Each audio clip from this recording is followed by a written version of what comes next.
Thanks everyone for being here today. It's Tuesday, August 23rd. This normally would be a work session day for the Pickton County Commissioners, but given the exciting Pro Challenge bike race that's going to be in town tomorrow, we have canceled our regular meeting and are taking care of regular meeting business today via a special session. And we did go into the special meeting already this morning at 10 a.m. before we broke to go into an executive session.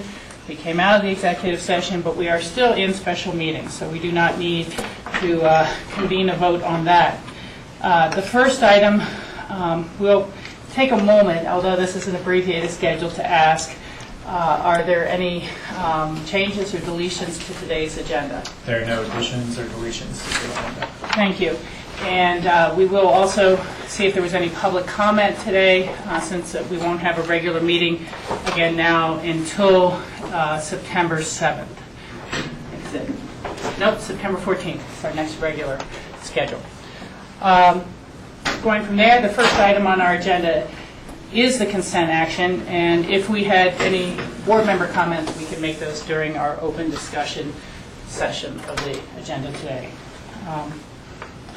So, given how the schedule is presented to us, the first item is the consent action agenda.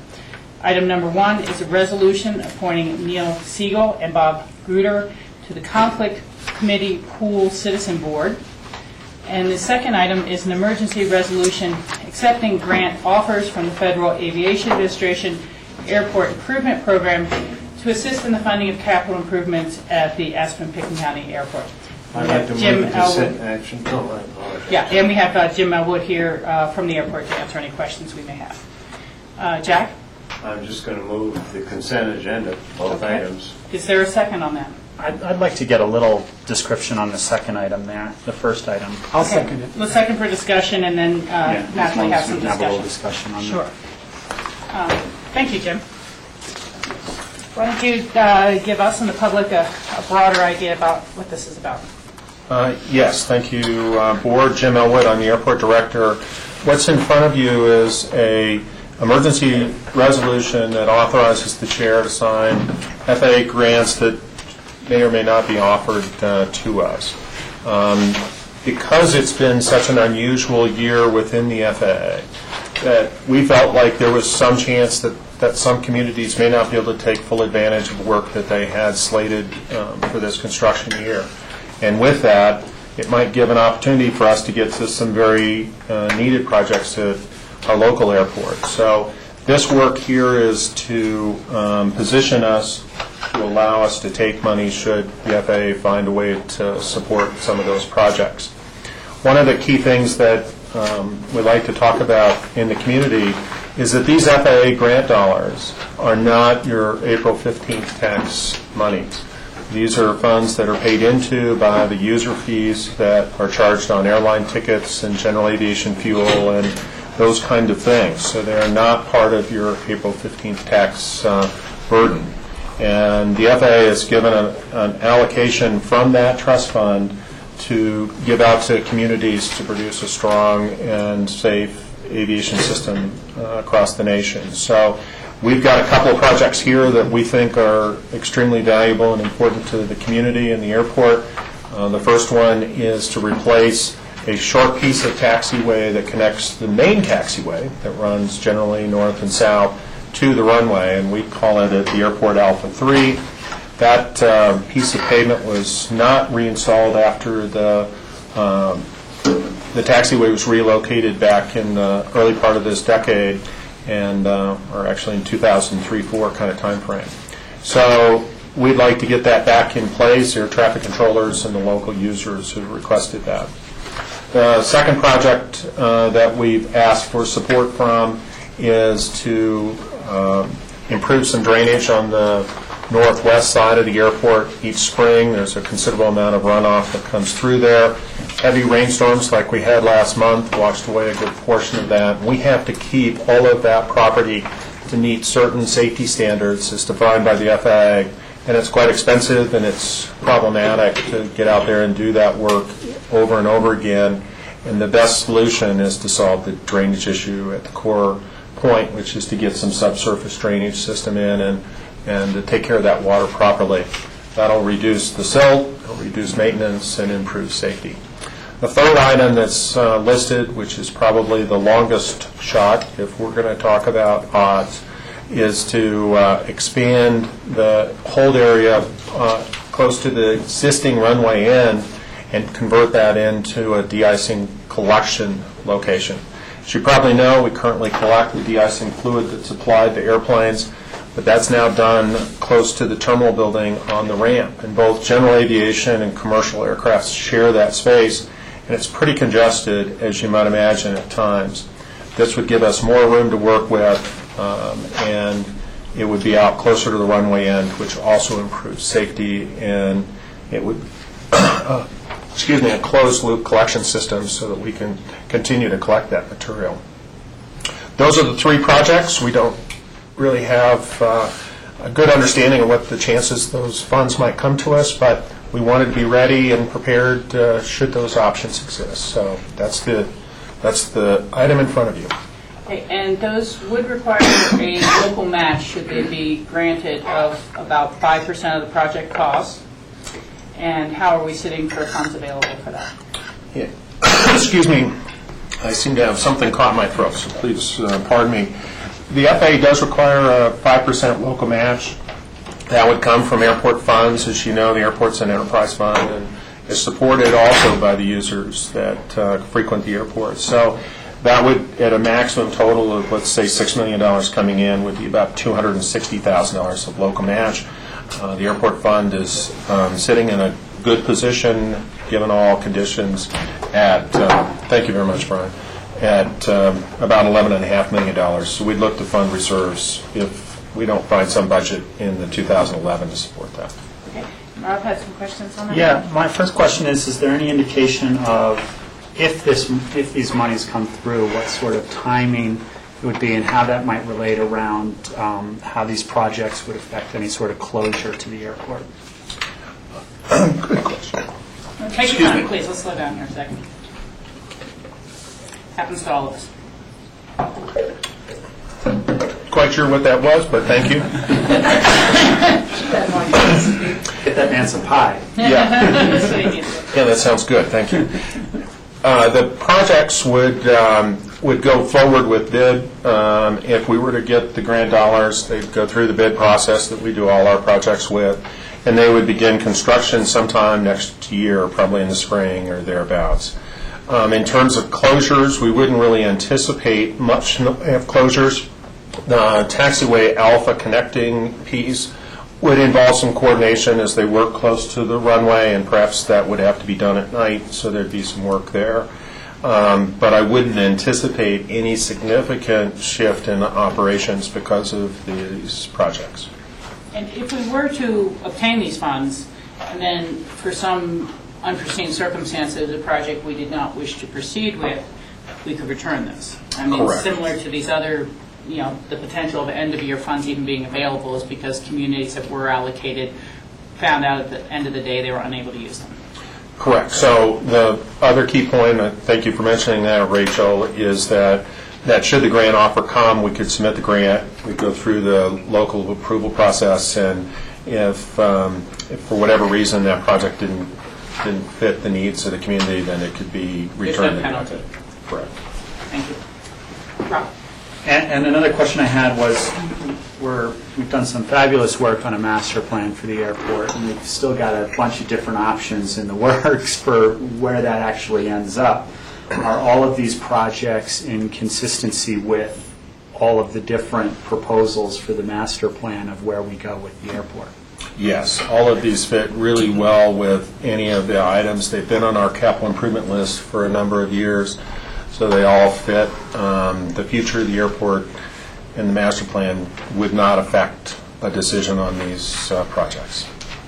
And one last quick question. The de-icing component of this, expanding that area, will that affect the long-term parking area? Isn't that right next to where the de-icing currently happens? Are we going to lose more long-term parking spaces? Because we've already lost some over the years. No, actually it doesn't, Rob. The space that's been identified for quite some time has already been kind of graded and laid out, and it does not encroach or interfere on long-term parking or any of the rental car storage space that exists up in that general area. Good questions, very good questions. Other board questions, Jack? Joe, I'm wondering the project too about the subsurface drainage system would potentially have alleviated the flood we had inside. It wouldn't have affected the terminal building, Jack, because it's on the opposite corner over close to Shale Bluffs in that area.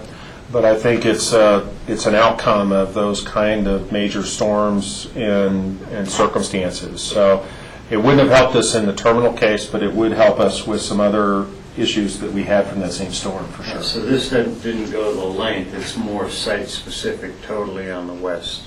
It's on the west and the north side, so toward that Shale Bluffs area, the water gets moving along pretty quickly in there. Good, thank you. Any further board questions? Okay, well, we have a motion to approve both of these items, and we have a second. All in favor signify by saying aye. Aye. And Rachel, if I might, I would Please. like to thank Neil Siegel and Bob Ribner for applying for and now being appointed to the conflict committee for the citizens. Thank you. I think that speaks well for all of us, Jack, and we all share the sentiments.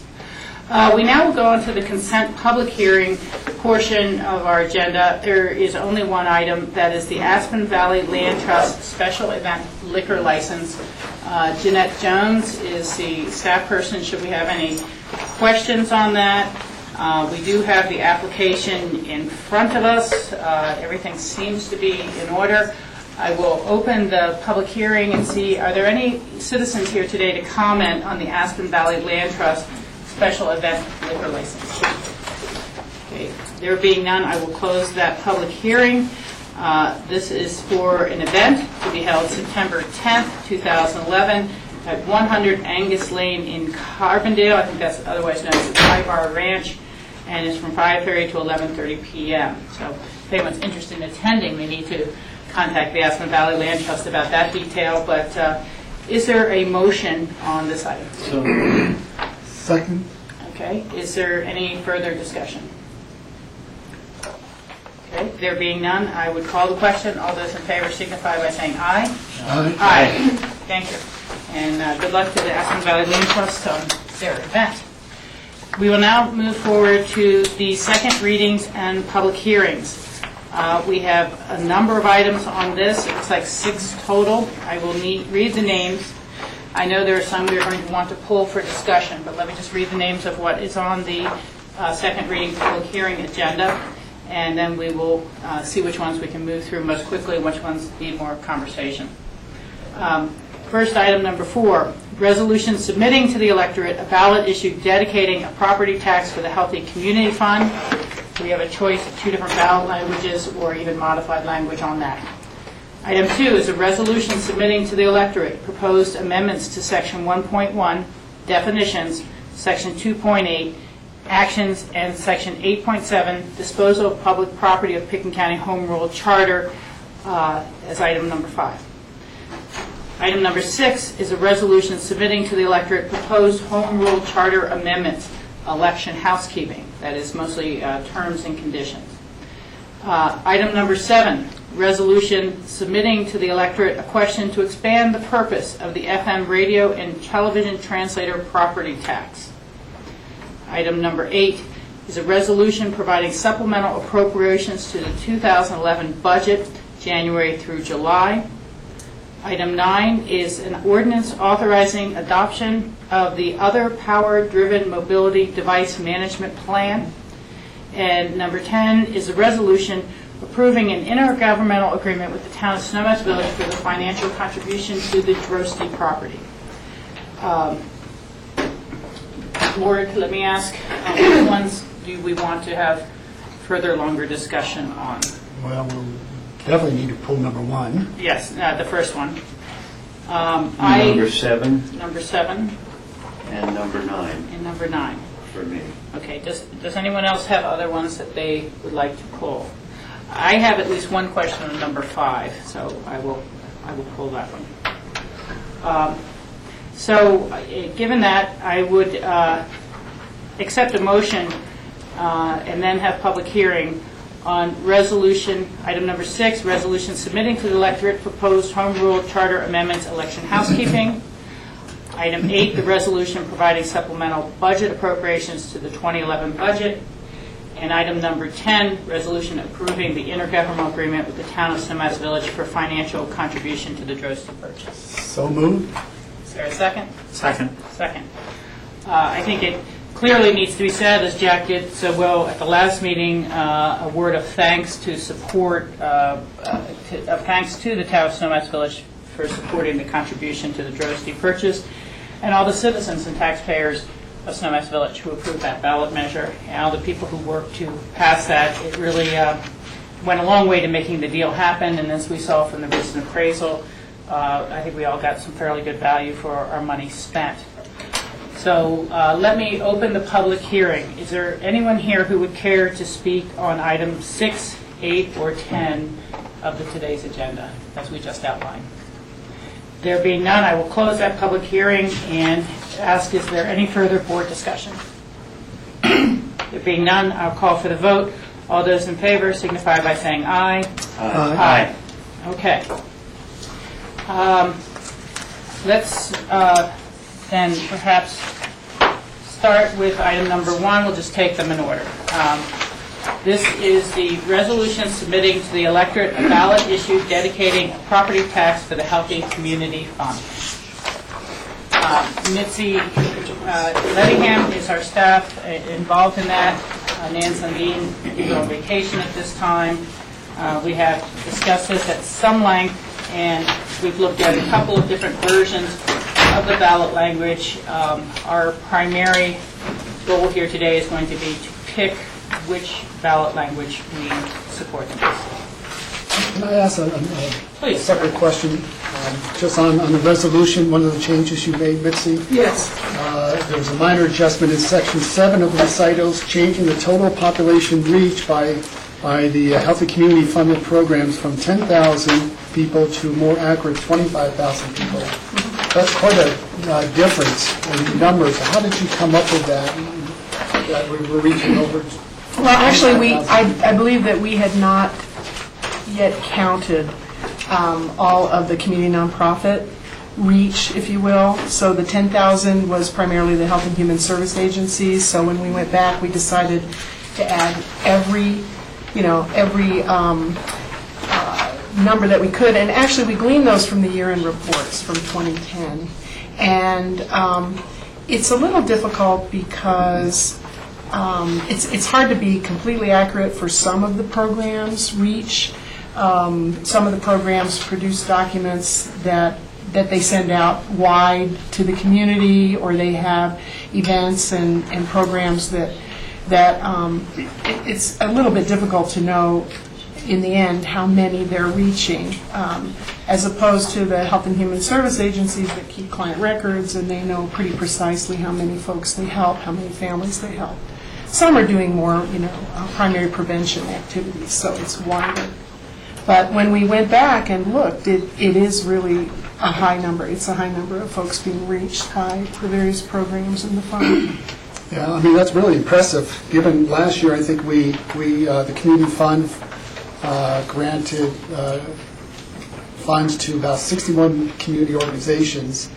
And so what we're seeing here is that that reach, 25,000 people to avail themselves of those programs and services. That's a remarkable statistic, given really the minimum amount of property taxes that we pay to contribute to this worthy effort. So, Thank you.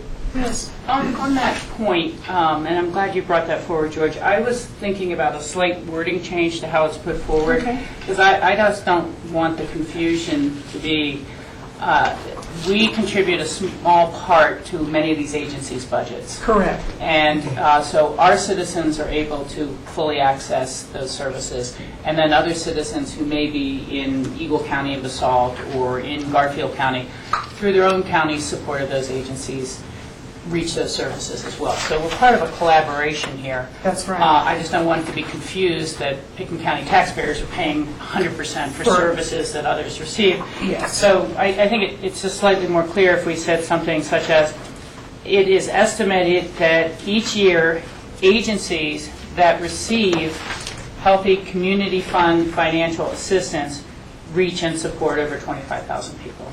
So we get the term agencies up there first. It is estimated that each year agencies that receive Healthy Community Fund financial assistance reach and support over 25,000 people. It's slightly different. Okay. Is that sounds good supported to by me. the board? That sounds a lot better, Rachel. I would also just say, from my point of view, it did raise a concern that we have 17,000 people in Pickens County. So again, this is saying that this supports, that Pickens County taxpayer dollars goes to support people outside the county.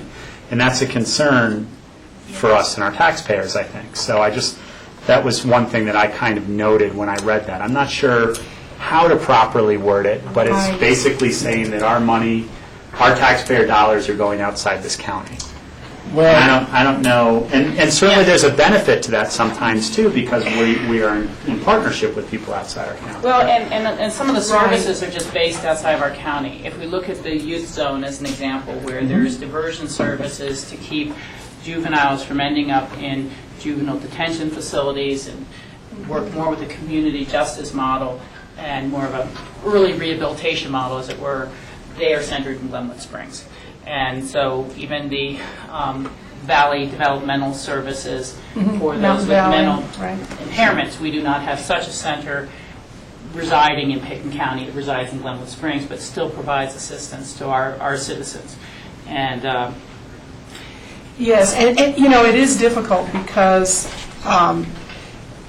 how we could, it would be, we may have to consider not giving a general view of everything that all the agencies do in this sense, because the truth of the matter is, we ask very clearly in applications and reports, tell us how many Pickens workers or residents you're serving, acknowledging that, let's say, for an agency that does amazing work with families, the Roaring Fork Family Resource Center, they are primarily based in RE1 and 2, so down valley, serving families primarily down valley. However, they do have Pickens worker families. They do have a link to Pickens County. But if we were to tease out exactly just the effect on Pickens, and then we would have to not be talking about the far reach of these agencies, because our money assists them a small amount, maybe 6%, but their entire budget and their entire operation really does bring value to everyone who lives here. So it is, it's a hard thing to speak about, because this is a Pickens tax, we are benefiting Pickens residents and workers, and yet the agencies that are providing these services are basically putting our Pickens folks in with Garfield and Eagle folks that they're also serving, and they see their value as an Aspen to Parachute kind of value. But how we talk about that is important. Do we say Aspen to Parachute? Does that give the wrong impression? I don't have a great answer to this question, so... Well, I was just going to say, and you alluded to this, that it's not only for the residents of Pickens County, but the workers. And certainly, I'm sure, Rob, you've got workers that live outside Pickens County, and they are able to avail themselves of these wonderful services that unfortunately, at times, they may need. So Right. we're addressing the issue That way. whether you're a resident, an employer, or employee, Or a visitor, for that matter, but we don't pull visitors out, but, yeah. well, I would modify my original language just to add the word some financial assistance in there, so it doesn't sound like we're supporting the entire agency. No. And I think those are all very good clarifications. Didn't the number come out before that our average contribution to any agency's budget is between 5 and 7%. Between five, around 6 now. And is what- so we're a very small contributor that assists in making sure those services remain intact for our residents, as other communities contribute as well. Jack? Yeah, I very much appreciate both George and Rachel on refining that. I wasn't sure how I was going to approach it, but I fully support the intent of the fund, how it's managed, how it's allocated 6 to 7%, 6 to 7% or thereabouts. It's really a small part of their budgets, but it reaches a lot of people, and that's really what this fund is about. And because it crosses where they live, work, whatever, political boundaries, the fund is more than the political boundaries. This is about people. So I fully support this, and again, appreciate that clarification.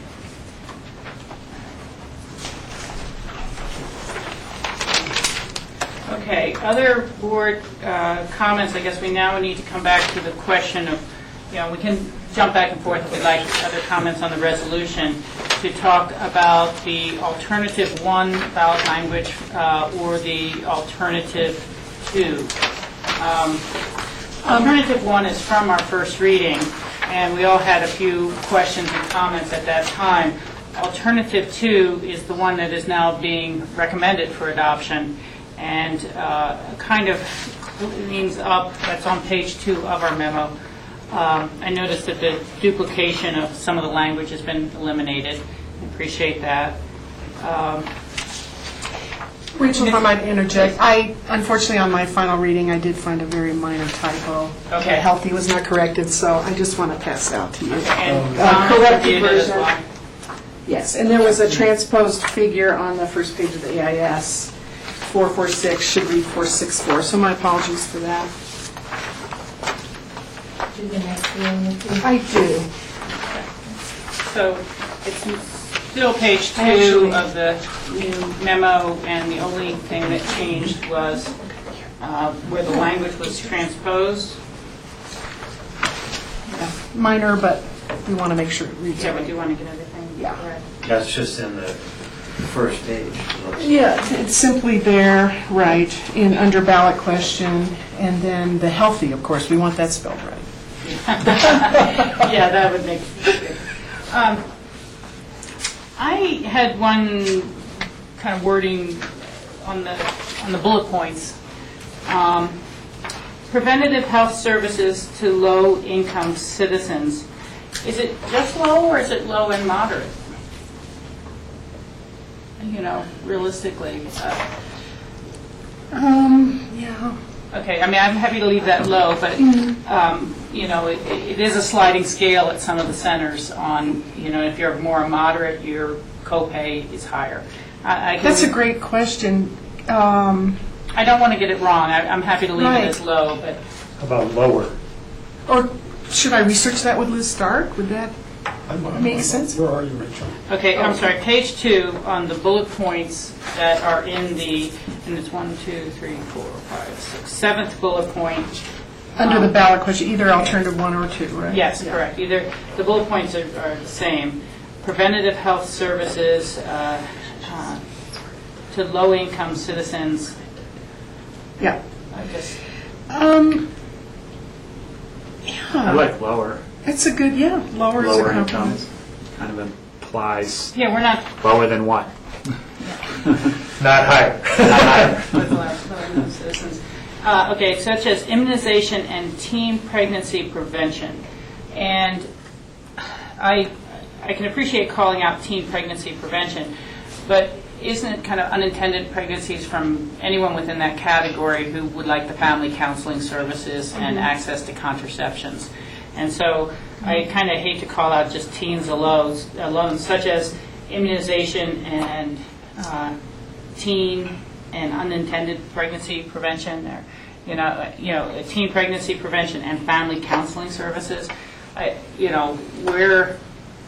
it's just calling out teen pregnancy prevention alone when it's the full range of availability of contraceptions to, ski guest, not the ski Right. guest, but excuse me, the seasonal worker who may only be here for one season and who has not yet hooked up with a regular doctor and may not throughout that time period. So What about contraceptive counseling? teen pregnancy prevention and family planning services. Family planning services, how about that? Yeah, Teen I- pregnancy prevention and family planning services. Do we That wanna sounds still good. use teen? I think that was one of the things we polled on, and that was an important component for people. Is that accurate? Let's see, was that a polled on question, or was that just carried over from previous ballot I languages? think it's carried over. I'm not remembering it as being specific in our poll. I mean, it was an example probably cited. Anyone have strong feelings on that, or? I want to expand it, not contract it, and so it was more teen pregnancy prevention and family planning services.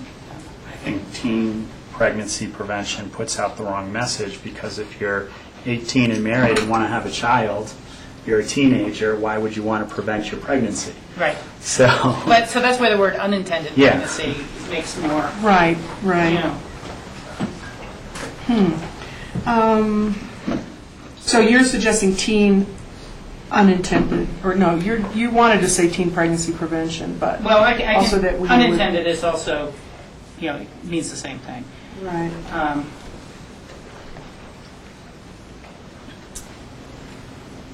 I'd say such as immunizations, family planning, counseling services, and unintended pregnancy prevention. And just leave the teen out. I think that would be fine. Yeah, I think it carries through that way. I I can leave the word- picky, but I think it reads better. Immunizations and unintended pregnancy prevention and family planning services. It kind of Okay. flows better in my mind. I'm fine with that, too. Yeah, that sounds fine to me, too. Okay. Does anyone else have any comments on bullet point language? Because that carries through to both. Did you make a decision on the low-income citizens yet? We are changing that to the word lower, Just lower income. income. citizens.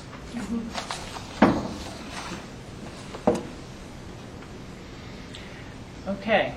Well, again, we can come back to it if something strikes someone, but we need to talk about, do we like the new recommended alternative to language? Makes it fairly clear that the tax is being increased and the existing fund is being extended, and the two combined amounts would equal $1,944,000 commencing in the 2013 collection year.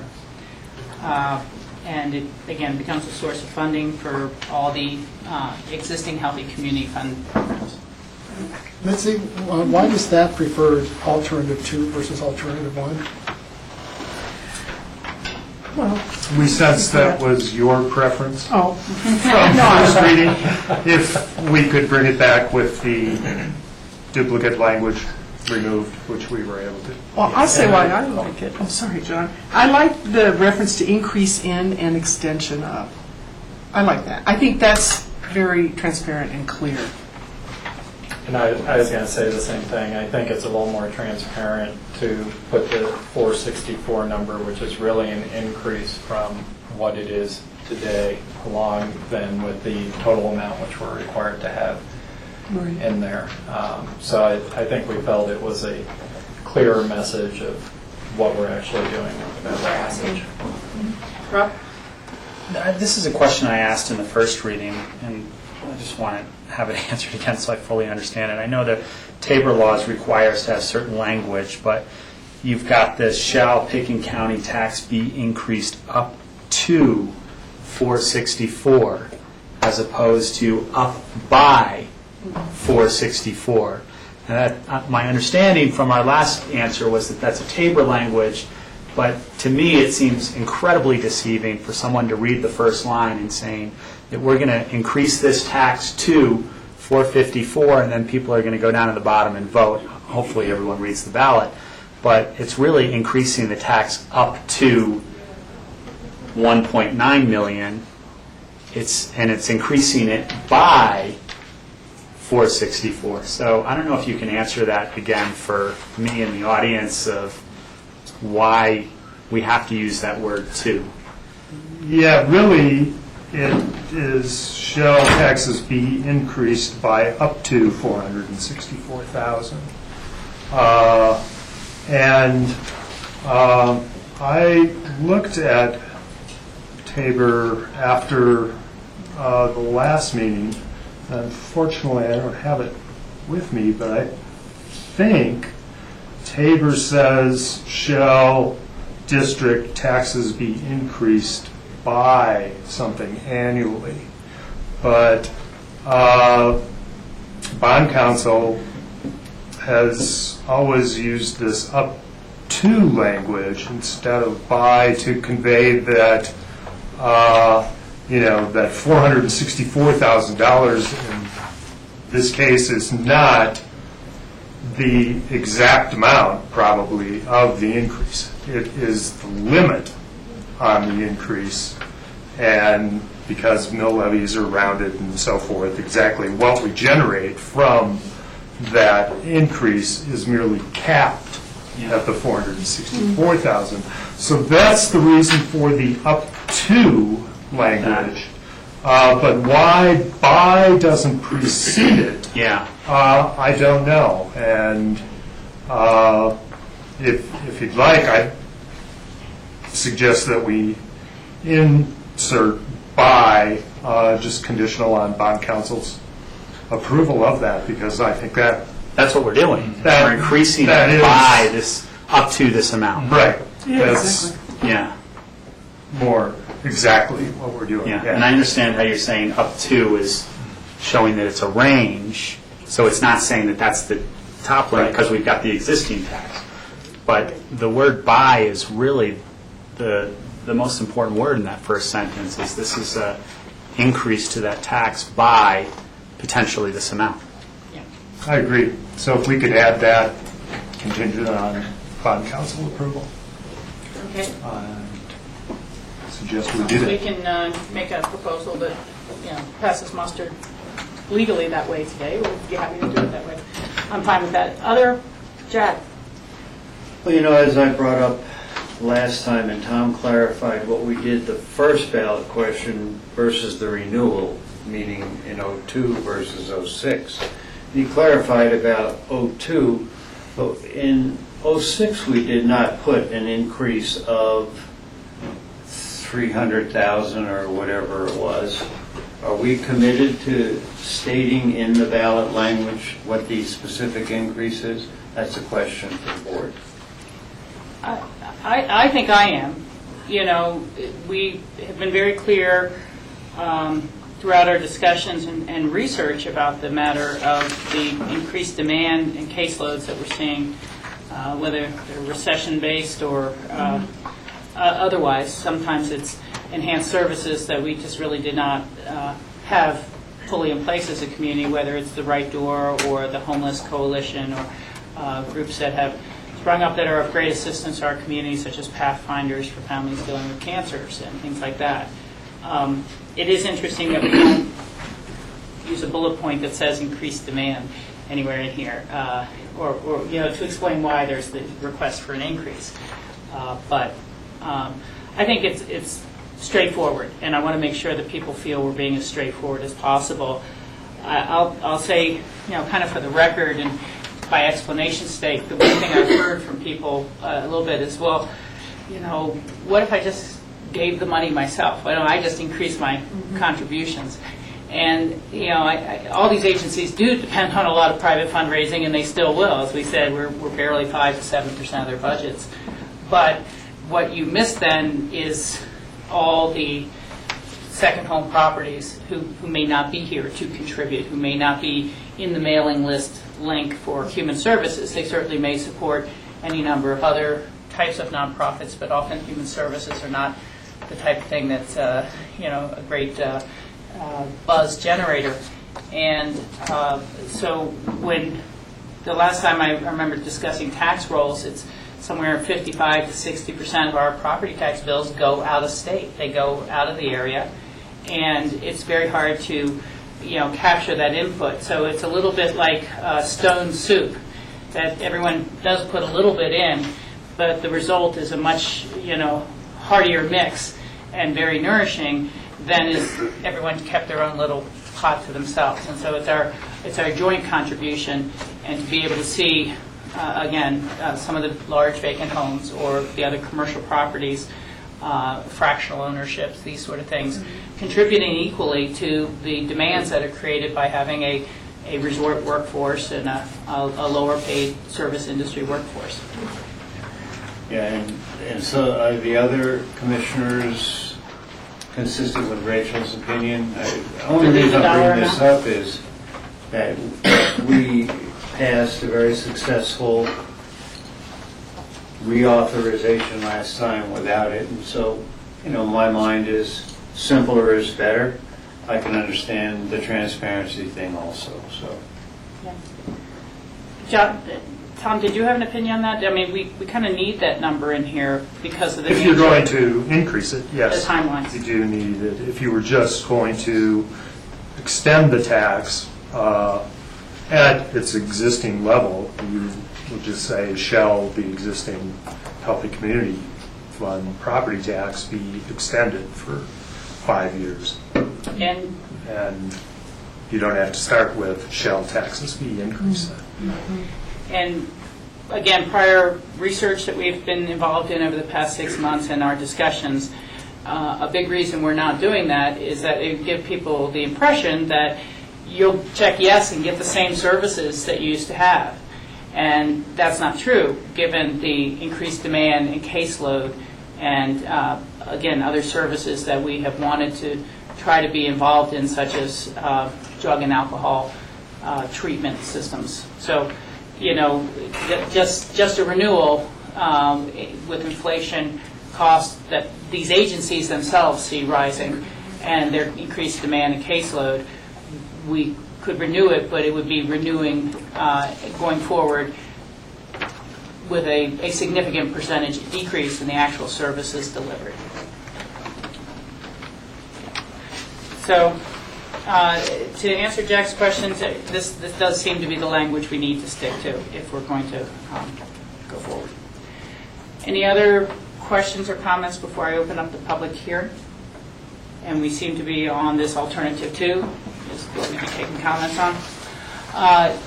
I will open the public hearing for the resolution submitting to the electorate a ballot issue dedicating a property tax to the Healthy Community Fund. Anyone here to comment? There being none, we will move forward and close that public hearing. Commissioners, anyone have a motion?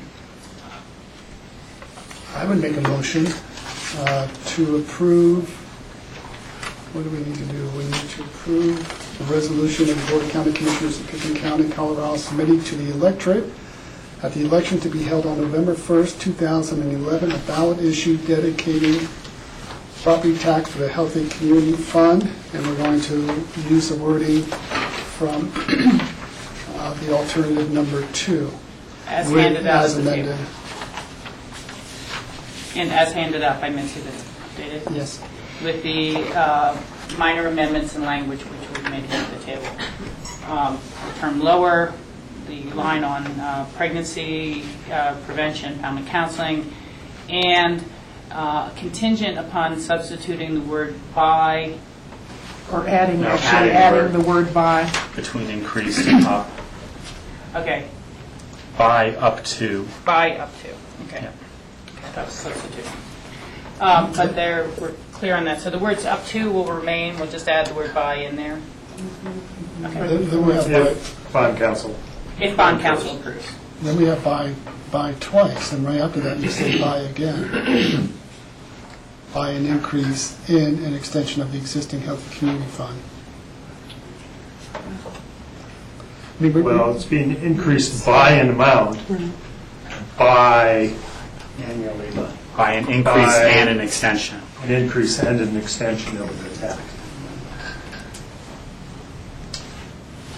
Yeah, I mean, you could Kinda use the neat. word through for that second by, through an increase in and an extension of. So you could have the word through. I know what you're saying. I hate the word, too much duplication of the same word in the same sentence. It's like the two buys have a different meaning, but it's still the same word. So, The increased by up to $464,000 annually through an increase in and extension of. Does that read okay for everyone? Okay, good catch, George. Grammar. Filling in Dorothea's shoes very well. Okay. So George has made a motion to approve. Is there a second?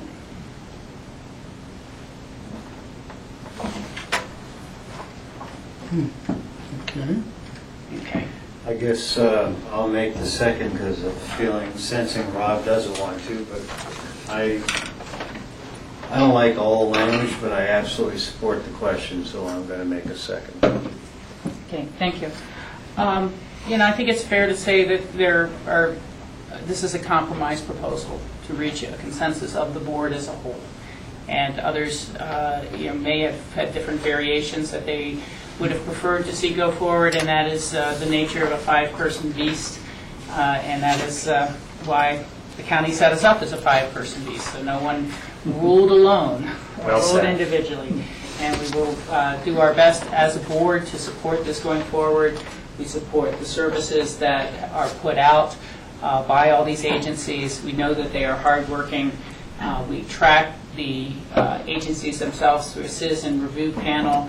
They need to submit themselves to a pretty vigorous review of outcome measures, performance, wise use of those dollars. There's no guaranteed dollar allotment going forward to any agency that is not proving its value to our taxpayers and to our community. So, And thank goodness for all the hard work by the Citizens Review Committee who just gets a book like this to review, so that makes it all work as far as a preliminary run. okay. Any other further board comments or questions? All those in favor signify by saying aye. Aye. Thank you very much. Thank you. Tom, I'm not sure if you have to stay for other questions, but you may want to stick in the room for the discussion on the translator one. I shall. All right. The next item, number 5, resolution submitting to the electorate proposed amendments to section 1.1 definitions, home rule charter, Jeanette Jones. Jeanette, I only had questions on the section 8.7, disposal of public property of Pickens County. And I apologize for not having brought this up when we were in a work session format. But my question is, what is the process that then occurs for the disposal of public property? And should we have some sort of limit? I don't want this kind of burden of this whole set of code, when we're getting rid of a computer desk, or something small. But as a member, I would be a little concerned if I saw that and thought, well, what type of property and how big and how do we make sure it's competitively bid, and should there be some sort of threshold on that? And I may be misunderstanding the code in that area. I don't know if I'm qualified to answer that or not. I would have to research it and probably talk to John Ely about that, or maybe John Peacock could address it. Basically, why we're recommending that 8.7 is being eliminated is because it was redundant in section 2.8.1.1. 2.8.1. And I don't think there's any dollar, well, I know there's not any dollar amount in that either, or a limit. So I don't know if there's other policies, I'm sorry, Jack, that the county has in that regard for disposal of property, if there's some other policies. Probably John could best Yeah. answer Yeah. that. We do have a policy for disposal of real property, and I apologize, I do not have that in front of me right now, but it does require, we did just go through this with open space and trails, for example, on the cabin. It does require us to go through a process, a bid process. We are not required to accept the bids if we feel that the bids are not in the best interest of the public, and that prescribes procedure, not really procedures, but our decision-making process thereafter, which is actually a little bit less structured. We get a little bit more flexibility in how we choose to dispose of the property. But it doesn't necessarily, it's really about real property in that case. And so when it comes to things like computers or equipment, that's not necessarily considered real property, but we do have another, again, policy that is not in front of me right now that governs our disposition of those assets. Well, and this does, even as cleaned up language, its official action by ordinance shall be required, ... sale or purchase of real property assets. So any sale of real property would need to be done by ordinance. Absolutely. So there's no, okay. Thank you for answering that question for me. I was the only one who pulled this. Did anyone else have any questions on this item? Okay. Well, then, to get us back on track, I'll make a motion to approve number 5, the public hearing. Is there anyone here who would like to comment on the resolution to the electorate proposed amendments to Section 1.1 definitions, Section 2.8 actions, and Section 8.7 disposal of public property in our home rule charter? Dale. Well, Rachel, just because I want to make sure that everyone is clear as regards open space property, there is a separate section of the county charter that adds further restrictions to any question about disposing open space, and there's a litany of things, including approval by the general electorate Yes. for anything that's been purchased with our fund. Thank you for amplifying that. There being no one else, I will close that public hearing, and I'll make a motion to approve item number 5. Can you make a motion as a chair? I think you can. Yeah. But just since I pulled it. I'll second In a that. second. Okay, any further board discussion? Okay, there being none, all in favor? Aye. Opposed? There we go, none. Thank you. Thank you very much, Jeanette, appreciate that. The next item, which was pulled, was number 7. Okay, resolution submitting to the electorate a question to expand the purpose of the FM radio television translator property tax. Welcome, Dan. See you here. Did others have, is this one? What one was pulled? Yes, Jack. Yeah, my question is, do we need the language as proposed where it talks about, without increasing taxes, purpose of existing FM radio and TV translator property tax be expanded to include research, facilitating extension of wireless communication and internet services within Pitkin County, comma. And my question is, do we need the if and when the technology is available and affordable in there as a clarification? Is that a bond council thing or a John Ely thing? It was a board thing, actually, and it was a discussion. I apologize, No, go ahead. George, but it was a discussion that had taken place among the board members, and when we went back and listened again to the discussion as we were trying to capture the discussion that day before bringing this question back, that was a theme. Is it necessary within the language from a bond council perspective? That's my question. No. No, but I think there was concern about what expectations we might be setting for the public, and so that would be a discussion that's appropriate for the board to have. Thank you for that explanation. Okay, well, let me try to clarify. So given that it is not a bond council requirement, do you, Jack, want to see it deleted, or you're okay with it in there, or Well, I just wondered if and when the technology is available and affordable. Well, if it doesn't exist, we're not going to pursue it. And if it's not affordable, so it didn't serve a purpose for me. But as a point of clarification, I could understand why some members of the board would like to see that in there. And I have no heartburn either way. It's just, for me, ballot language always ought to be as simple as possible. Okay. Others? I like the wording. We did have a good discussion on this in terms of expectations that the public may be having it. And frankly, the technology may be available right now, but it probably is not affordable. And so I thought our discussion was to ensure that just because it may be available, it may not be affordable, we may not be able to do it in certain parts of the county. It's just sort of covering ourselves that the intent is there, but we have to take into all these other considerations. I have a clarification question too, as we've been delving into this. Is there any existing outstanding bonding authority of the translator tax at this time?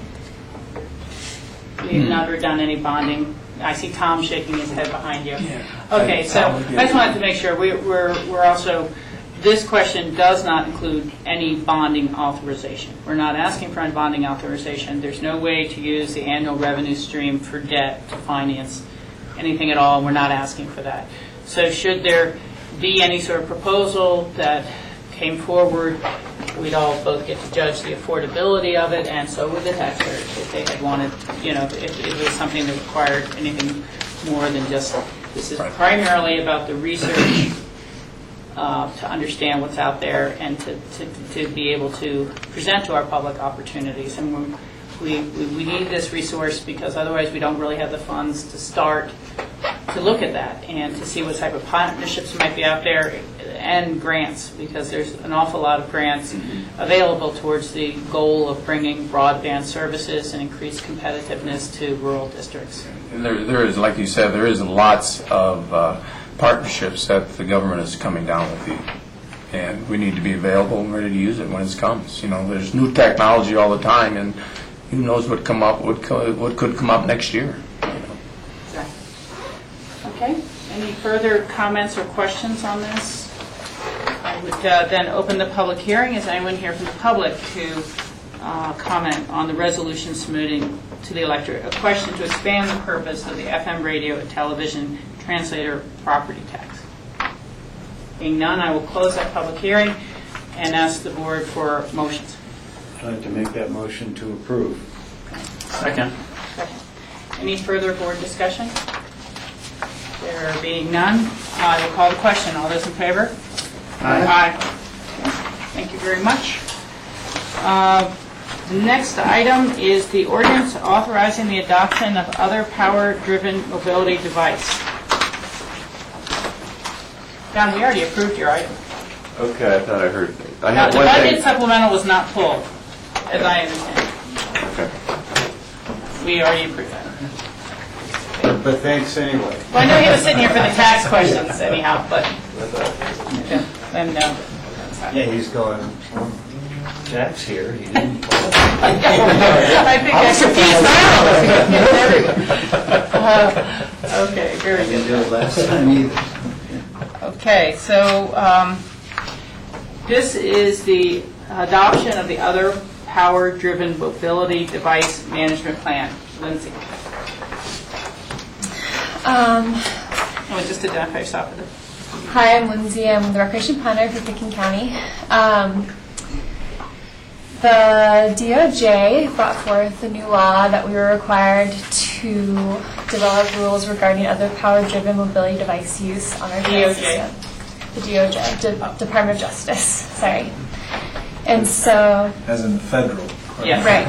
So what we did was we went through and inventoried our system, taking into consideration environmental concerns and safety concerns, and came forward with an inventory and a plan as far as what sort of other power-driven mobility device could be used where on our system. So we have our system inventoried as either open, where any sort of device can be used, and that includes mainly, that is, roads that are also trails. Restricted, and restricted means weighs less than 60 pounds, is less than 32 inches wide, has a design speed of 20 miles per hour or less, and must be electrically powered.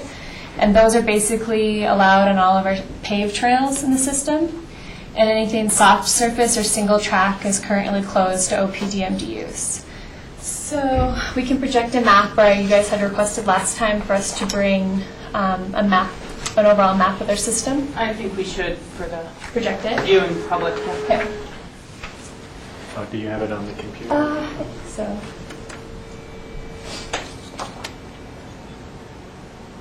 Do we need the screen, Move the John? screen down. Yeah, that'd Yeah. be great.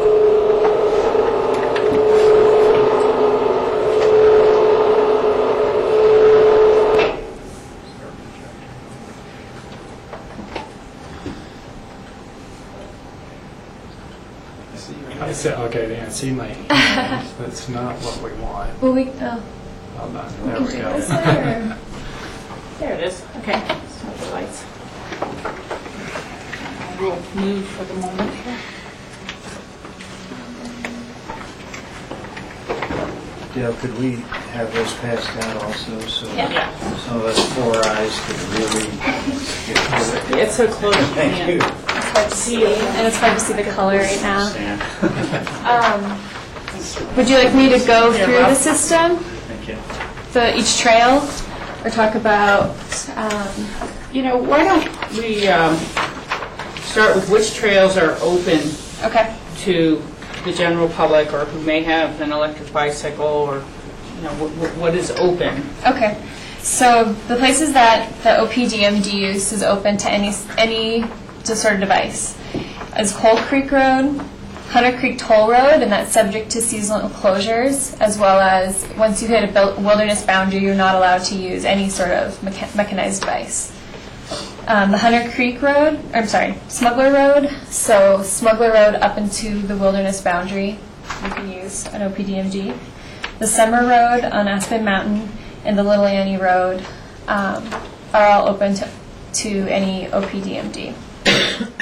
Then the trails that are restricted, And just for amplification, what are they restricted to? they're restricted down to, the device needs to be 32 inches wide or less, 20 miles per hour or less, designed for 20 miles per hour or less, 60 pounds or less of just the device, and electrically powered. And the person must have a handicap, disability sticker of some sort. Now, how would someone access that? You're not required to display, but if you're stopped by a ranger, you would need to tell them that you are mobility disabled. Okay. But we're not requiring a sticker system. Okay. So I did have a citizen call, and I forwarded their email onto Dale just yesterday. And when they were stopped, it was the trail across from the fruit stand, and they have an electric bicycle. And they told me that they had said that I have a leg brace. And when they mentioned that to the ranger, I'm mobility impaired, I'm having a leg brace, he said, well, you are today. You know, and you know, as if you may be better sooner or later. And so they were confused as to whether they need to come in and get a sticker, or who they need to verify that with, or... That's an a City of Aspen trail, so it probably wasn't our ranger, but... Okay, yeah, and that's why I just sent to you guys to start to try to clear it up. But the whole getting the information out is going to be critical. I think we're going to have to expend some funds on this, you know, whether posting chamber website or our website and other ways. But it is confusing to people now.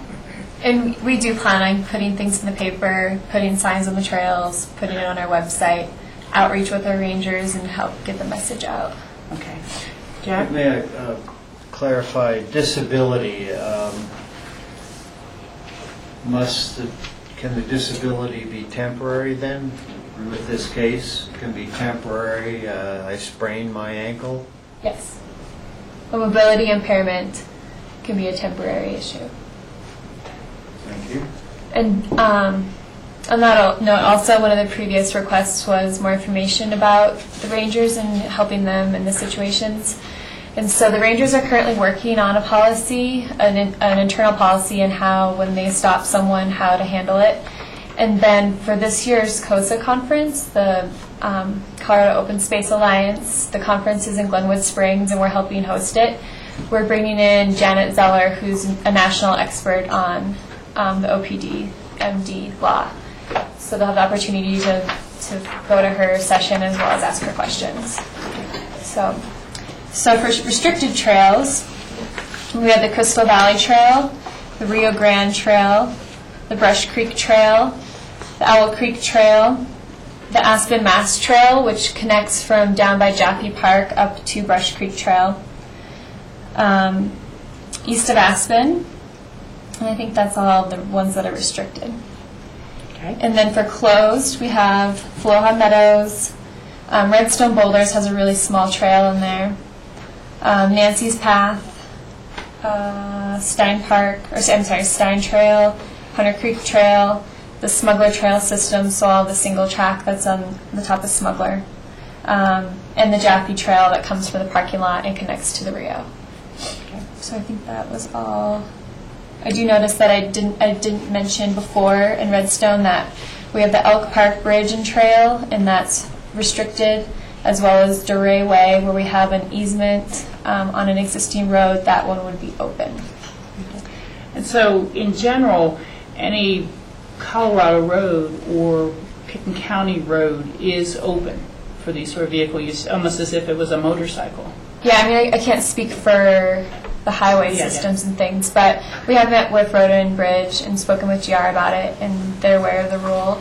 And so what's mapped on here is things that just fall under trails. Okay. But I guess we'd have to defer to GR and how they would look at it on the road system, but it seems like they're favorable. And the last comment I'll make, and then turn it to the board, and then also, this is a very good map, really appreciate it.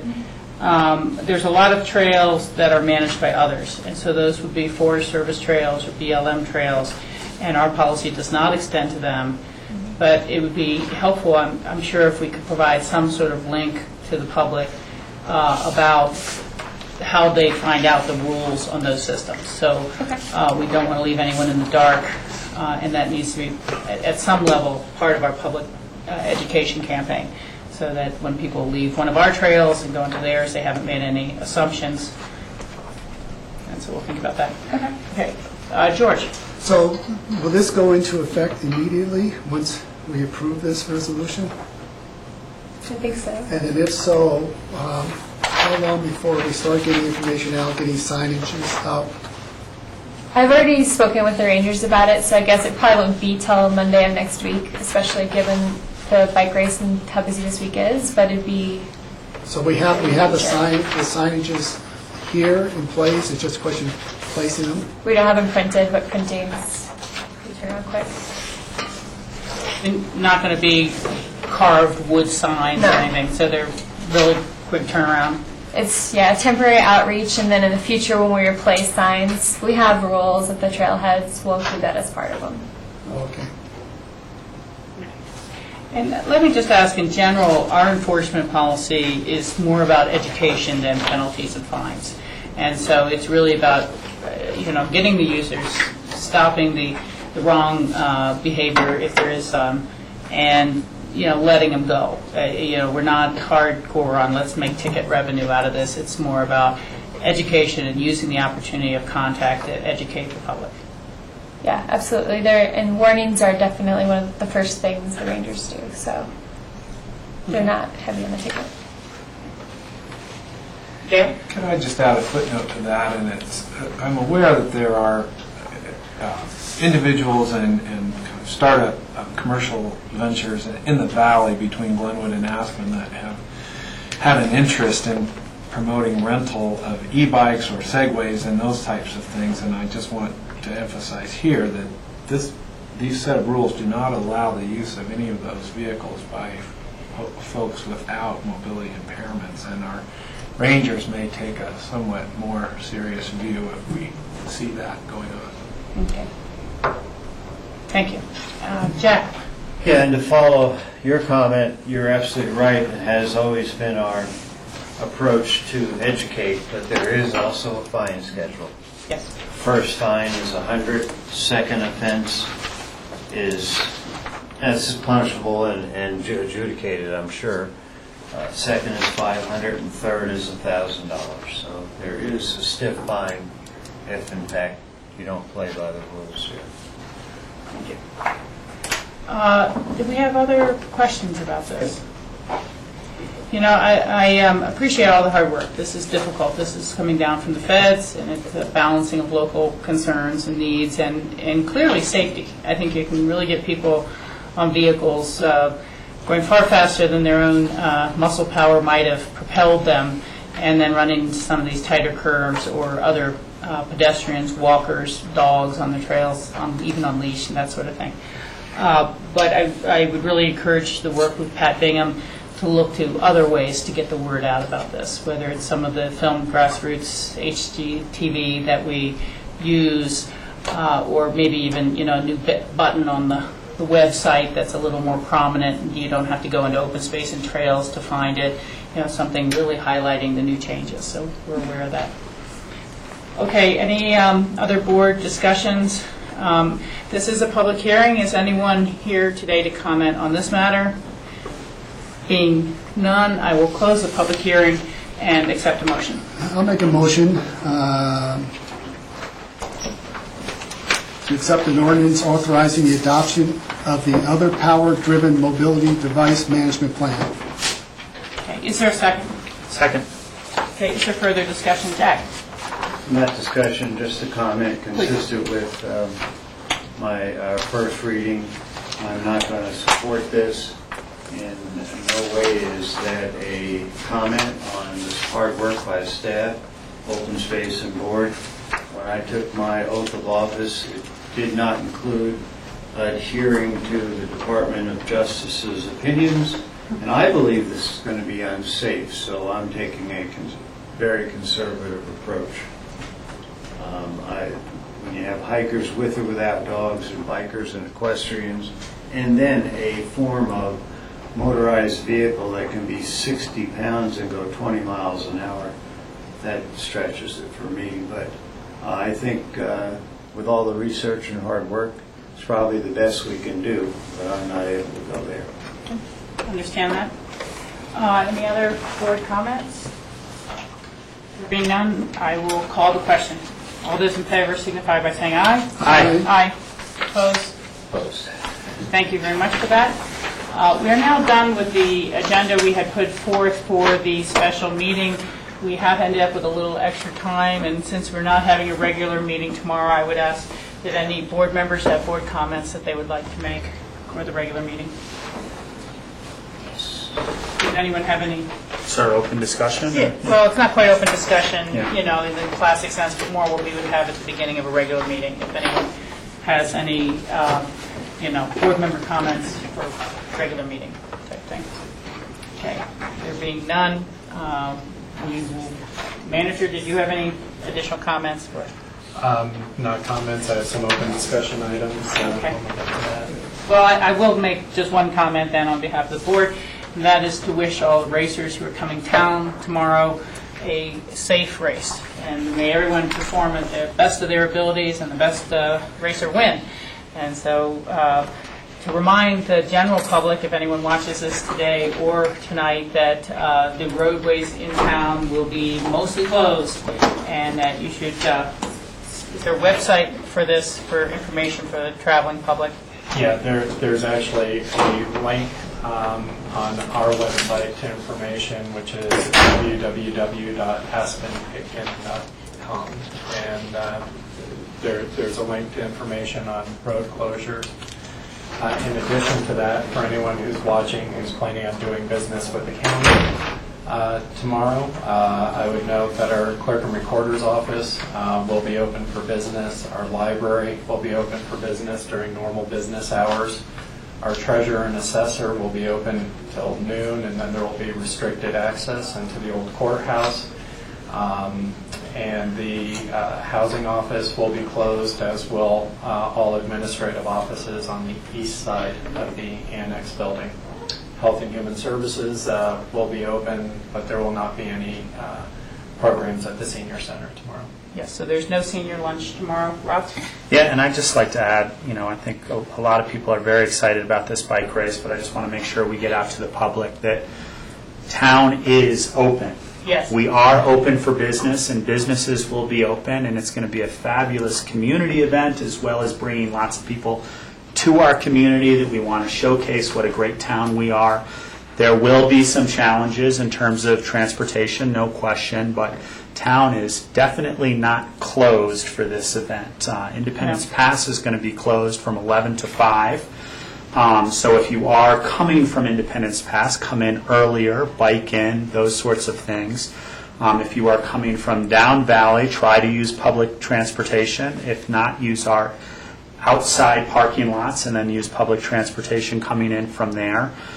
There is limited parking in the downtown area, even though downtown is completely open for business. So hope everybody will come by and enjoy what's already being talked about on Versus. I watched the first stage on Versus the other day. Is being talked about as the greatest field ever to race in the United States. I mean, more than the Tour of California. We've got the top teams here, the top racers. It's a truly huge international event that's coming to our town. So, Well, Rob, we should thank you publicly for being our liaison to the city's effort on this and helping to work out a lot of the logistic details and keeping the public informed. What are the lifestyle tents and some of the free exhibits that are going to be available for people to enjoy? in the main rugby park, there's going to be a huge expo with lots of tents. I believe there are about 30 local expo tents with food courts and various things. Wagner. And then Wagner Park. And then there's also going to be about 50 tents that are traveling as this bike race goes from town to town. So there'll be all sorts of bike sponsors, those sorts of things. The finish line is right in front of the courthouse. The race does weave through town a little bit, so there'll be all sorts of viewing places all through town. I think the finish is expected to be somewhere around 4 o'clock. Of course, they don't really know. There will be some large screen TVs, both in Wagner Park and at the finish line, which will be great viewing because you'll be able to see the race as they come over Independence Pass as well. There's going to be great viewing all throughout town. Another big thing that people come to see are these team buses. So the team buses will be there, parked through various places in the downtown area that will be closed off, so you can go see your favorite racers, get autographs, talk to them. It was very interesting to see over in Colorado Springs how many of these racers really engage the public and talk to them and answer questions and sign autographs. So it's going to be a neat event. Okay, well, and again, I guess to wrap up, RAFTA's your best bet. And so Yes. get wherever you're going early on and plan to stay there and use RAFTA. And then there's a whole series of events that will be happening for the athletically minded, even past the race day. And so those sort of things are being reported in the papers. And, it should be a great week for all of us. Any other BOCC comments? I would then accept a motion to adjourn the special meeting. So moved. Second. All in favor? Aye. We are scheduled for a break at 3 o'clock. We're a little bit ahead of schedule. Could we take a short break now and then come back for memos of interest and kind of finish up today's agenda? Okay. When we get you, we'll get you back here. Get them back and you guys who missed your time.